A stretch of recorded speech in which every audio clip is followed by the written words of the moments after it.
All right, let's start back at MetLife Stadium and just get your reaction as a former NFL general manager with more than 30 years of experience, including the last decade in Minnesota, of course. Man, oh man, what are you doing 4 plays in when Aaron Rodgers goes down and you're Joe Douglas? I wish I can put into words the sick feeling you have in your gut and the tingling that goes through your body after you just spent the whole offseason building this roster up, making a trade for Aaron Rodgers. Everything's in place to make a Super Bowl run, and within 4 plays, it just vanishes. Now, give them credit. Last night, they did a phenomenal job still beating the Buffalo Bills. And, not that we're going to get into veteran quarterbacks, but Josh Allen did not play very well, to say the least, last night. Probably cost them the game.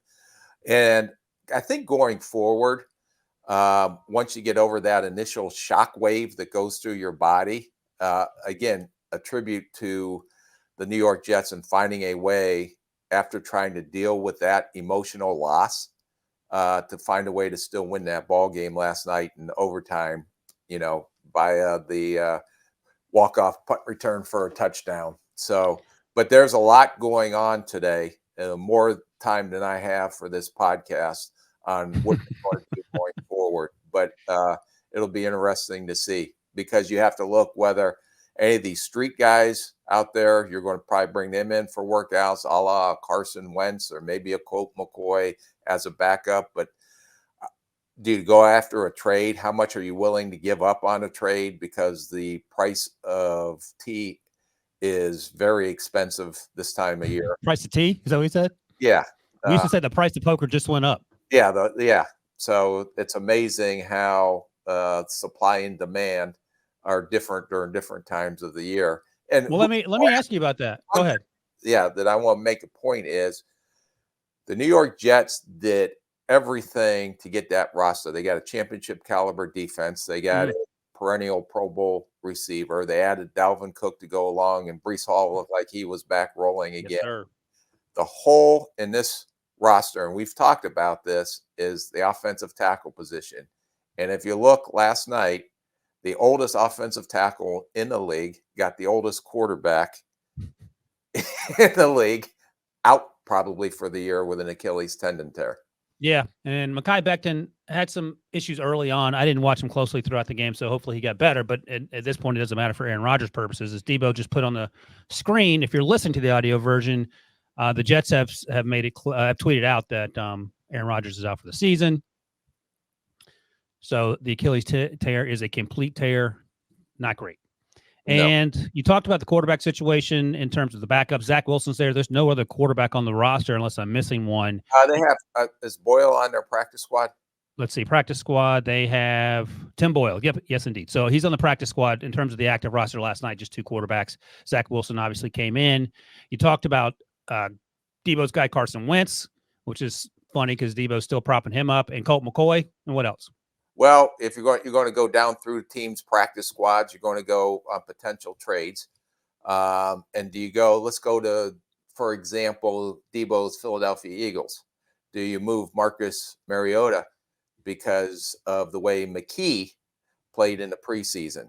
But to me, it's quite evident that whoever you go after, and if I was in that situation and you're asking yourself 1,000 questions, do they have to be familiar with the system? Does it have to be a veteran, or can you go after a young guy? Is Zach Wilson is going to have to be our starting quarterback going forward? So we're going to have to tailor a game plan that fits him, which is probably different than what they had a game plan going in last night to fit Aaron Rodgers.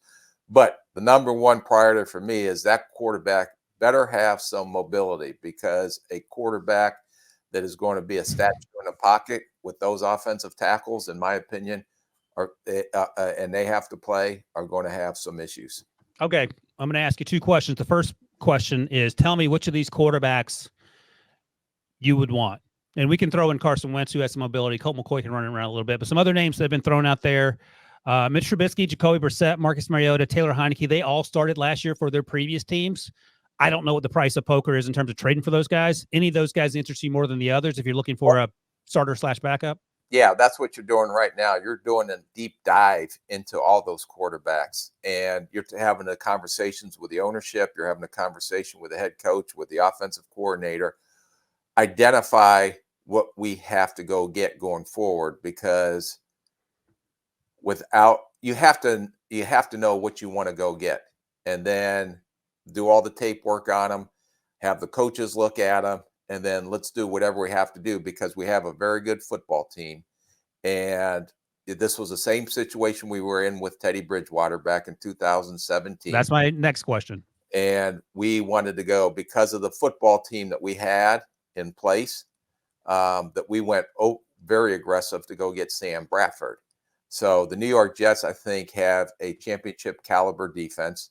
They have the weapons that we talked about earlier in the show. The offensive tackles are an issue, and they've been an issue, and we've talked about them numerous times throughout training camp. But identify whether it's a trade, whether it's one of those guys, or whether it's a practice squad guy, and then go do what you have to do because of where your football team is right now. If you were, let's say, for example, the Arizona Cardinals, you may not be as aggressive because their roster may not be in the same place right now that the New York Jets are in. Although they played with a little heart in that game in Washington as well. So just quickly, let's talk about the Teddy Bridgewater thing. That happened before the 2016 season, I believe. Is that right? Yeah. Yeah. So you had a few weeks before the start of the season, so slightly better situation in terms of restocking the roster, but not a great situation because Teddy was going to be your guy. Tell me this. So you went out and you traded at least a first-round pick for Sam Bradford, and how many times did other GMs laugh at your original trade proposal because they knew they had you over a barrel? Well, I wouldn't say laugh. I would say chuckle. Because you are literally in the water swimming with sharks around you, and you desperately need to get out of the water. And it's the same. It's the question. Oh, feel so bad for you. Well, are you willing to move this guy? Yeah. Well, what's the price? What? It's like it's like it's amazing. You have friends in this business, and you have we're pretty close knit circle, the GMs, because everybody knows everybody, and you've done business with everybody for such a long time. But it's amazing when I feel bad for you as a friend, but now I put on my business hat. This is what's going to cost you. So, but you would do the same thing if the tables were turned, though. You can't give your friend a break for the sake of because you're competing against them. Right, absolutely. So, whatever happens here outside of the organization is probably going to cost the Jets a little money. There is one upside, and I mean it's the dimmest of glimmers, if you will. When the Jets and the Packers made this trade back in April, it stipulated the Jets would send a 2024 second-round pick to the Packers if Rodgers played fewer than 65% of the snaps. Otherwise, they've been a first-round pick. So, in that sense, the Jets don't have to give up their 2024 first-round pick. They still have that. And it looks like the Packers will now get the second-round pick, which is the Packers, whatever. They'll take it. But I think in that sense, at least there's a first-rounder still in the Jets' future. And look, man, they may be taking a quarterback. They may have to.